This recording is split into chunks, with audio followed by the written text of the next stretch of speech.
আসসালামু আলাইকুম রহমতুল্লাহ। সুপ্রিয় দর্শক, বাংলাদেশের প্রধানমন্ত্রী জনাব তারেক রহমানকে নিয়ে এক ভদ্রলোক কিছু কথা বলছেন যা সোশ্যাল মিডিয়াতে তোলপাড় হয়ে গেছে। তো চলুন আমরা সেই ভিডিওটা আগে দেখে আসি। তুমি প্রধানমন্ত্রীকে উদ্দেশ্য করে যেটা বলবো, আপনি শহীদ প্রেসিডেন্ট এবং সেনা প্রধানের সন্তান। আপনার মাও ছিলেন প্রধানমন্ত্রী, আপনার শ্বশুর ছিলেন এডমিরাল, নৌবাহিনীর সবচেয়ে বড় রেকর্ডেড ভেটারান অফিসার। আপনার ওয়াইফ হয়েছেন বিশ্বের শ্রেষ্ঠ কার্ডিওলজিস্টের একজন, আপনার মেয়ে হয়েছেন ব্যারিস্টার। আপনি কিসের অসুবিধা? আল্লাহ আপনাকে যে নিয়ামত দিচ্ছে, আপনি সারাদিন শ্রদ্ধায় পড়ে থাকলেও একটা নিয়ামতের শুকরিয়া আদায় করতে পারবেন না। আপনি যদি কাউকে মুসলিকা দিয়ে আসে থাকেন, আপনার অতীতের ট্র্যাক রেকর্ড সবকিছু মিলে আমরা সবকিছু ভুলে যাব। বিরোধী দলের সাথে পরামর্শ করে সুন্দরভাবে জাতির স্বার্থে যা করা দরকার তাই করেন। আমি কোরআনের একটা আয়াত শুনাই আপনাদেরকে, সূরা আরাফের 96 নম্বর আয়াত, ওয়ালাউ আন্না আহলাল কুরআ আমানু লাফাতাহনা আলাইহিম বারাকাতুম মিনাস সামাই ওয়াল আরদ।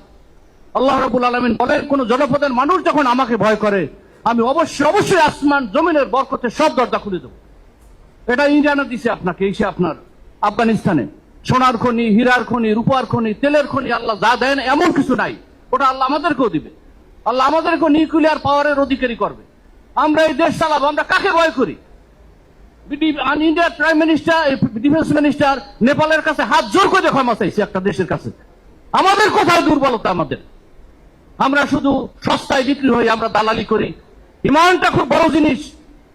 ইমানহীন আমল আর আমলহীন ইমান আল্লাহর কাছে কোনোটাই গ্রহণযোগ্য না। আপনি দুনিয়ায় প্রধানমন্ত্রী হলেন, প্রেসিডেন্ট হলেন, সবই হইলেন, কিন্তু মরার পরে আপনার জাহান্নামে জায়গা হইল। আমরা লেন্দুর দর্জি, সেই মির্জাফর, এগুলো আমরা এদের ইতিহাস আমরা দেখছি। আপনারা মরার পরে তো আপনার আখিরাতকে নষ্ট করবেন। কেন আপনারা করেন? এখনই বিরোধী দলের সাথে বসেন, দেশকে সুন্দর মতো চালান। যোগ্য লোক যারা আছে, দেশপ্রেমিক আছে, আপনার আব্বার আদর্শের সাথে যারা মিল আছে তাদেরকে রাখেন। যেগুলা এই ঋণ খেলাপি আছে, অসৎ আছে, অবৈধ আছে, এই বিগত এক মাসে যে পারফরমেন্স আপনারা দেখাইছেন, হাসনাত আব্দুল্লাহ তো কাছাকাছিও আপনাদের মধ্যে একজন লোক নাই। আপনারা এখন যেটা করবেন, বিরোধী দলের সাথে মিশে ঐক্যবদ্ধভাবে দেশ পরিচালনা করেন। ইনশাআল্লাহ পৃথিবীর কোন শক্তি নাই যে আমাদের সামনে দাঁড়ায়। শুধু ঐক্য দরকার, একটা ঐক্য এবং আইন অনুযায়ী দেশকে আপনারা পরিচালনা করবেন। আর একটা কথা আমি বলবো, সশস্ত্র বাহিনীর যারা বড় বড় অফিসার আছেন, সেনাপ্রধানকেও আমি উদ্দেশ্য করব। আজকে সিভিলে তারা 6 মাস আগে 3টা প্রমোশন পাইয়া সবাই সবকিছু নিয়ে গেছে, এখন হান্টিং করেও কিছু পায় না কাউকে দেওয়ার মতো। আর সশস্ত্র বাহিনীর অফিসারদের ইউনুস গভর্নমেন্ট যেটা দিয়ে গেছে, সেটা 19 মাসে এখনো বাস্তবায়ন হয় নাই। এজন্য কিন্তু আপনাদের জবাবদিহি করতে হবে, মনে করেন না, সময় কিন্তু আসবে। সম্মানিত হাজিরিন, আমি 2-3টা কথা বলে শেষ করছি। আমার বোধ হয় কথা বলার প্রায় শেষ। একটা হলো, সাপ যখন সোজা হয় মরার পরে, আগে কিন্তু সোজা হয় না, এটাও একটু মনে রাখেন। মির্জাফর লেন্দুর দর্জির কথা আমি বলছি। আজকে আমাদের এই শিশির মনির ভাই আছেন, আমাদের জাতির শ্রেষ্ঠ সন্তান। আইন বিভাগে এই ধরনের রত্ন, আমার মনে হয় আমি সামনে কথা বলা উচিত না। এইরকম আমাদের সবাইকে এরকম হইতে হবে, যার যার পরিবেশে। আমরা আসুন, আমরা ঐক্যবদ্ধ হই। এত সুন্দর বিরোধী দল পৃথিবীর ইতিহাসে আর কেউ পাইছে কিনা কোনো সরকারি দল আমার জানা নাই। সুতরাং আসুন আমরা সবাই মিলে দেশটাকে গড়ি, পদা রক্ষা করি, মুনাফিকি পরিহার করি। মুনাফিকের জায়গা হলো আসফালিন মিনান নার, জাহান্নামের সবচেয়ে নিচে। আপনারা জাহান্নামে যাইয়েন না, জান্নাতে যাওয়ার জন্য তওবা করে ফিরে আসেন, দেশপ্রেম উজ্জীবিত হন। যেদিন আমরা বিরোধী দল শপথ নিল, সেদিন গণভোটের শপথ আপনারা নেন নাই। একটা চায়ের দোকানদার এসে বলে, যারা কাজটা কি করলো, মুনাফিকি কেন করলো, সবাই বোঝে আপনারা যে আকাম করছেন। সুতরাং আর করেন না, তওবা করে ফিরে আসেন। আমা তৌফিক ইল্লা বিল্লাহ। আসসালামু আলাইকুম ওয়া রাহমাতুল্লাহি ওয়া বারাকাতুহু।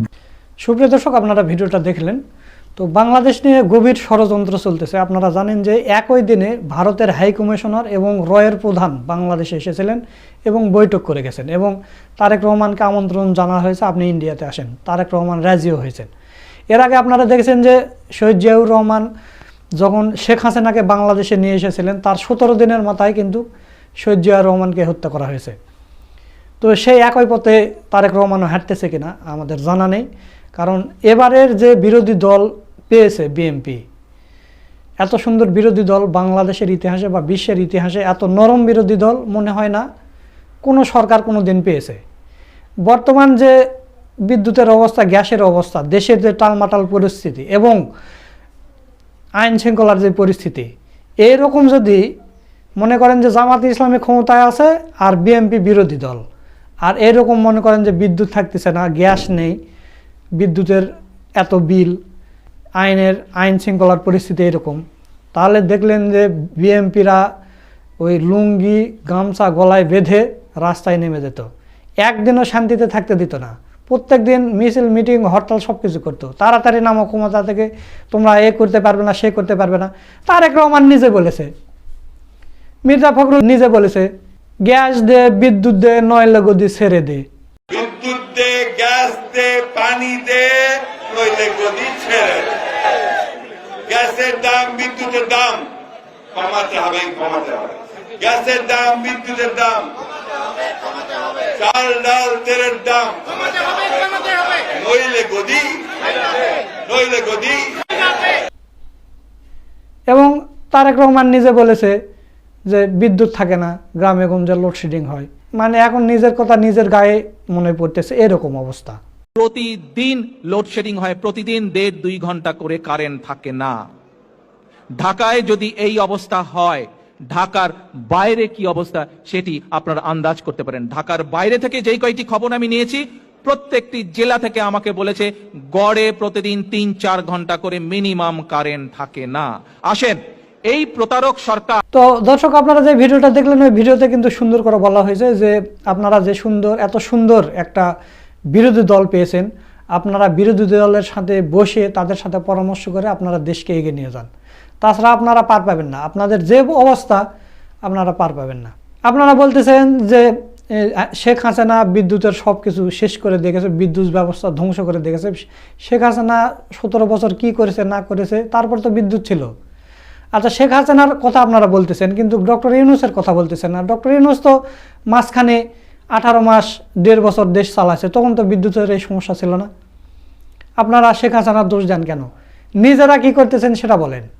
আপনারা তো বললেন এই ডক্টর ইউনূসের সময়ে যে কোনো কথায় নির্বাচন দেন, নির্বাচন একমাত্র সমাধান।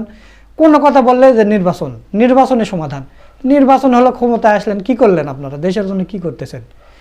গতকালকে সিলেটে এক বাড়ির ভিতরে 3 জনকে হত্যা করা হয়েছে, কোনো আসামি টাসামি কিছু ধরা পড়তেছে না, কিছু নয়। এরকম সারা বাংলাদেশের অবস্থা। বিদ্যুৎ নেই, গ্যাস নেই, সব জিনিসের দাম ঊর্ধ্বগতি। তো আপনারা কি করতেছেন ক্ষমতায় এসে? কিছুই করতে পারতেছেন না। এই কারণেই যে ভদ্রলোকটা এত সুন্দর একটা পরামর্শ দিয়েছে তারেক রহমানকে, বিএনপি সরকারের উচিত হবে বিরোধী দলের সাথে বসে সুন্দরভাবে দেশ চালানো। বিরোধী দলের সাথে বসেন এবং কিভাবে দেশ চালালে হবে। আপনারা দেখেছেন যে বিএনপি সরকার বাজেট দেওয়ার আগে কিন্তু জামাতে ইসলামের বাজেট দিয়েছে। জামাতে ইসলামের বাজেট কিন্তু স্মার্ট একটা বাজেট দিয়েছিল। তারা কিন্তু এগুলো ফলো করতেছে না। তারা ফ্যামিলি কার্ডের জন্য 2000 কোটি টাকা শুধু ফ্যামিলি কার্ডের নাম লিস্টের জন্য বরাদ্দ করছে। কালকে আবার দেখলাম যে ট্যাব কিনবে কত বা কোটি টাকা দিয়ে। আপনারা এগুলো করতেছেন। মানুষের পেটে ভাত নেই, আপনি দিচ্ছেন ফ্যামিলি কার্ড 2500 টাকা, অথচ ওই পরিবারে আপনি 7000-8000 টাকা বেশি করে দিয়েছেন। কীভাবে বলতেছি? আগে আমাদের বাড়ির ট্যাক্স ছিল 20 টাকা 30 টাকা, এখন ট্যাক্স করছে 120 টাকা 30 টাকা একটা করে ঘর। একটা ঘরের ট্যাক্স 120 টাকা করে দিতে হবে। এই একটা গেল। এরপর বিদ্যুতের যে বিল আসতেছিল 500 টাকা, সেটা এখন 1000 টাকা। তারপর নিত্য প্রয়োজনের দাম বেশি সব কিছুর। তো তাহলে আপনি 2500 টাকা দিচ্ছেন, দেখা যাচ্ছে 7000 টাকা আপনি আবার নিয়েও যাচ্ছেন ট্যাক্স আকারে। তো কি লাভ হচ্ছে? আর এই ফ্যামিলি কার্ড তো আর সকল স্তরে জনগণ পাচ্ছে না। ফ্যামিলি কার্ড পাচ্ছে সবাই না, যারা দেখা যাচ্ছে একনিষ্ঠ দলের কর্মী, দলের পরিবারের, বিএমপি করে, তার পরিবারের, তার আত্মীয় স্বজন, এর মধ্যে অন্যান্য দল করে, তাদের একটাও ফ্যামিলি কার্ড বাংলাদেশে যদি কেউ দেখাতে পারে, কেউ দেখাতে পারবে না। আমরা সবাই জানি আমাদের এলাকায় যে আমরা জামাত শিবির সাপোর্ট করি, আমাদের ফ্যামিলি কার্ড দিবে? জীবনও দিবে না, নাম দিলেও দিবে না। দরকার তোমরা ফ্যামিলি কার্ড পাবে না, তাহলে কে পাবে? বিএনপিরা পাবে। তো তাহলে আপনি এমন একটা প্রকল্প নিয়ে আসলেন, সেখানে শুধু একটা দলের লোকেরাই পাবে, উপকৃত হবে। আর লোকেরা কি করবে? আরও দলে কি গরিব অসহায় নেই? আপনি যখন যে কোনো একটা বরাদ্দ দিবেন, তখন তো নিরপেক্ষভাবে দিতে হবে। কিন্তু না, আপনারা সরকার গঠন করার পরে দেখা যাচ্ছে যে বিরোধী দলের এমপিদের কোনো বরাদ্দই নেই, সব বরাদ্দ দিচ্ছেন দলীয় এমপিদেরকে। তো দর্শক, এই ভদ্রলোকের যে ভিডিওটা আপনারা দেখলেন, যে পরামর্শগুলো দিয়েছে, এটা আপনাদের কাছে কেমন লাগছে তা অবশ্যই কমেন্ট করে জানিয়ে দেবেন। ভিডিওটা ভালো লাগলে শেয়ার করবেন। সকলকে ধন্যবাদ। আসসালামু আলাইকুম ওয়া রাহমাতুল্লাহ।